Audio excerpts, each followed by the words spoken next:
Pilkada tahun ini sudah tak sama lagi karena kita berdamping dengan pandemi.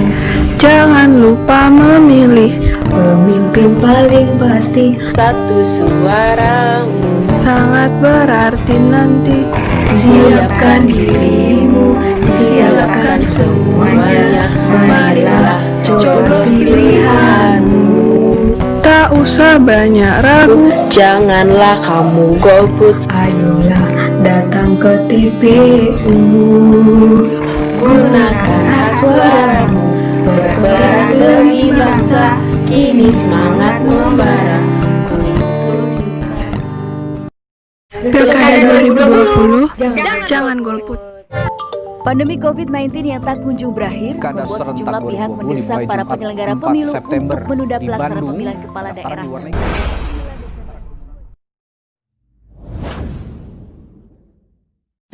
Perkenalkan, nama saya Loh Putu Ayu Rati Raika Paramita. Saya absen 22. Perkenalkan, nama saya Mandi Deva Pratama Putra, bisa dipanggil Deva. Saya absen 24 dari kelas 11 MIPA 3. Perkenalkan, nama saya Nikada Dwita Putri Swastini, absen 26, kelas 11 MIPA 3. Perkenalkan, nama saya Nilo Putrika Putri Cahyani, absen 28. Perkenalkan, nama saya Nimade Febi Karisma Dewi, absen 30 dari kelas 11 MIPA 3. Tujuan pilkada yaitu, melalui pilkada, rakyat dapat memilih siapa yang menjadi pemimpin dan wakilnya dalam proses penyaluran aspirasi untuk menentukan masa depan negara. Pemilu ada 6, yaitu langsung, umum, bebas, rahasia, jujur, dan adil.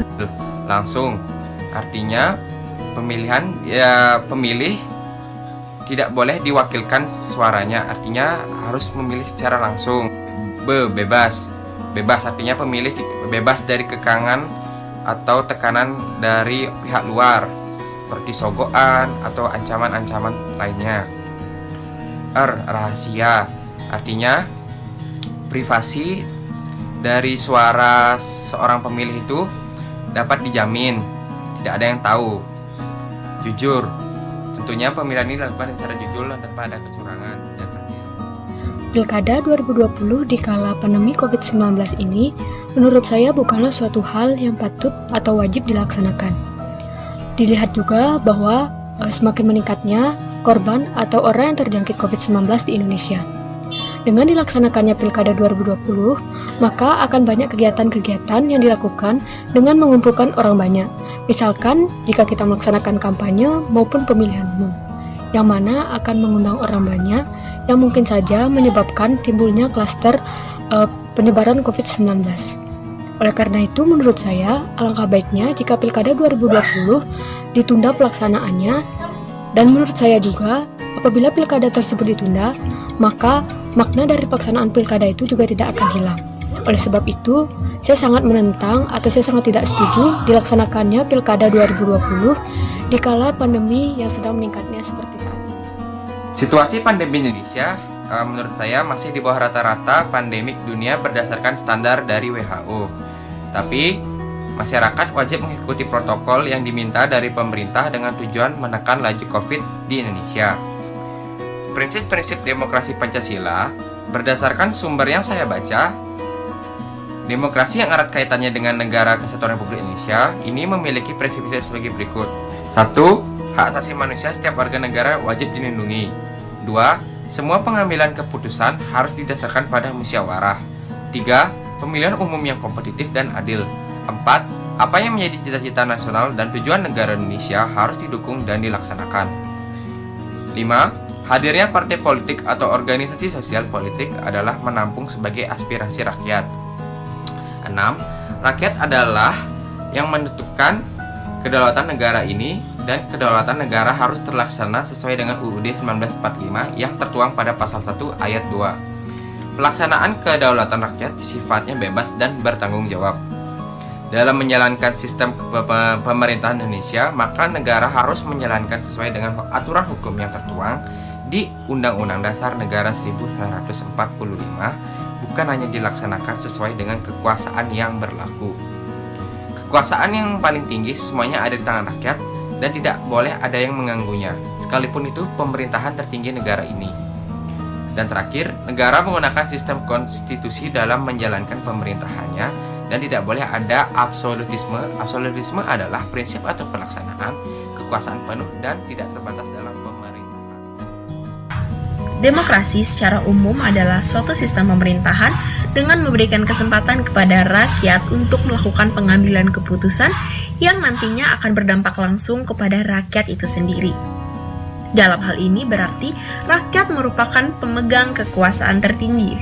Nah, demokrasi ini berhubungan langsung dengan nilai dasar yaitu Pancasila sila keempat yang berbunyi kerakyatan yang dipimpin oleh hikmat kebijaksanaan dalam permusyawaratan perwakilan. Selain itu, pada Pilkada 2020 ini merupakan salah satu perwujudan dari demokrasi. Hubungan antara pemerintah yang dipilih saat pilkada dengan warga selalu berada dalam suatu bingkai politik. Hubungan antara pemerintah dengan warga digambarkan dalam sebuah ikon yang berlabel demokrasi. Oleh karena itu, sebaiknya kita tidak melakukan golput pada Pilkada 2020 yang akan dilaksanakan pada 9 Desember. Pemerintah tetap akan melaksanakan pilkada pada tanggal 9 Desember 2020. Namun menurut saya, pemerintah harus tetap melaksanakan atau mengikuti protokol kesehatan yang telah ditetapkan saat akan melaksanakan pilkada.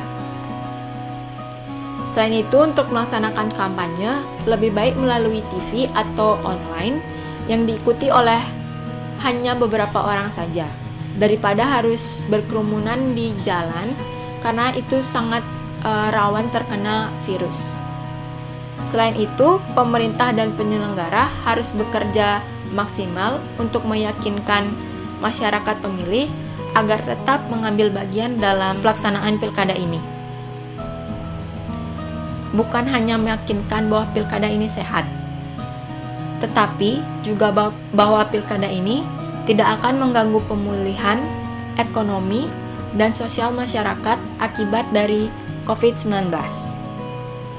Maka dari itu, pemerintah dan penyelenggara harus bekerja ekstra dalam pilkada tahun ini agar pilkada dapat berjalan dengan baik. Pada tahun ini saya belum menjadi pemilih. Yang dapat saya lakukan adalah mencari informasi tentang tata cara mengikuti pilkada agar nantinya siap untuk mengikuti